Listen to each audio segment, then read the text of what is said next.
Nearly 2 years ago, I started working on a game about a forklift with a heavy focus on physics.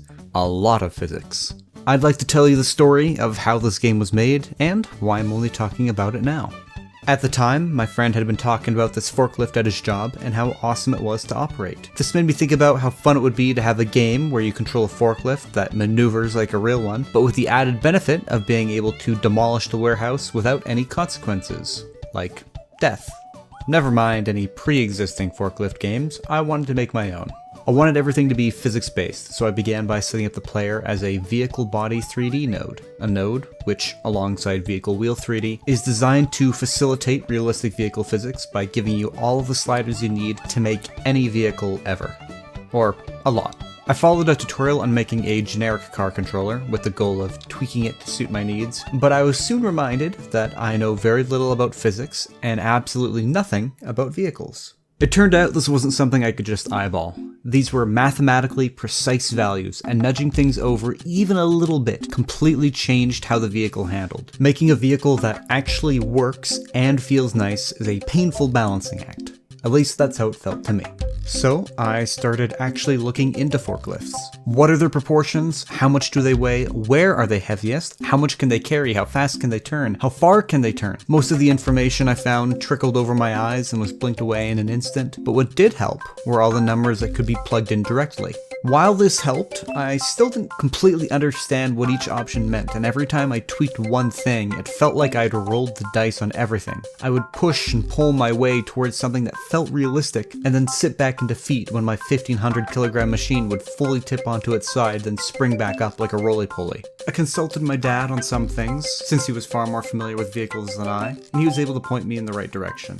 Still, it was difficult. Certain changes seemed to make no impact at all, while others broke everything. On top of that, forklifts are already a pretty specific vehicle, which made things extra difficult. It was hard to tell if the controls felt off because the physics were wrong or because the physics were right. Oh, this is how much I'm doing before I even have the lifting mechanism. Oh, right. The lifting mechanism.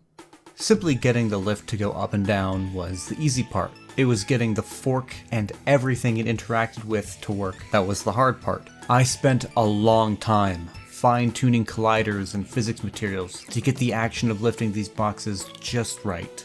Or working at all.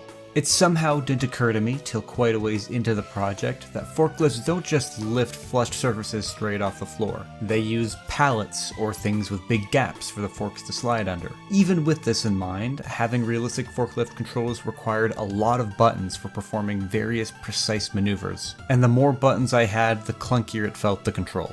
More like a rage game than a simulator. So I took a break to work on art, and where better to start than the forklift itself? I based its proportions on the placeholder model that I'd put together in-engine, which worked out well because the placeholder had been based on real measurements. My initial idea for the art style was to have a sort of CG plastic look, but I got really bored modeling the high poly surface, so I started over and made something low poly. Back in Godot, I divided my time between trying to fix the numerous physics issues that had now become apparent because there was a finished 3D model to act upon, and the visuals. I couldn't be bothered to learn how to write an outline shader, so I looked for one online. There were a lot of options, each with their own strengths and weaknesses, and it took a while to find one that I was happy with. Not perfect. Back to physics. Why does it rock around so much? I wasn't sure if I'd managed to get the vehicle physics to a place I was content with, or if I'd just gotten used to it. Either way, I was done working on it. So I started building models to play with. I increased the height of the lift and made the camera move back to keep everything in focus. Then I put the physics engine to the test. Here's me knocking over a shelf full of pallets. Here's my first time getting the frame rate to drop a notable amount. And here's the game running at 1 frame per few seconds. Here's me playing dominoes with the shelves. Alright, back to work. I made more assets to fill out the game. The actual goal of the game was quite simple. Take the items from the delivery truck and move them to some specific location on the shelf. Maybe there was a time limit, maybe there was a high score. I hadn't really worked out the specifics. Just that the goal should be nice and simple so that development of the game wouldn't take too long. I'll get back to that. I wanted the delivery spot to be marked by a magical glow of some kind, and I achieved that effect by way of vertex painting, which I hadn't done much at this point. I then animated it spinning, decided that 2 is better than 1, and if all of that wasn't enough, I created a beacon to the stars visible from across the warehouse and the galaxy. The game was really starting to look finished. It certainly felt like I was getting close, except every time I playtested the game, I couldn't help but feel underwhelmed. The goal was for the game to be small, but not boring. This was boring. Take away all the goofy hijinks, which I'd sort of done as soon as I'd made the warehouse, and I was left with a game where you go back and forth between a shelf and a truck with crappy controls and unreliable physics. The physics didn't feel super realistic, nor fun. But what was I to do? Waste dozens more hours perfecting the physics just to make the game 10% less frustrating? Completely overhaul the gameplay and design, essentially starting over from scratch? I continued working on it for a few more days, hoping to come up with a good solution.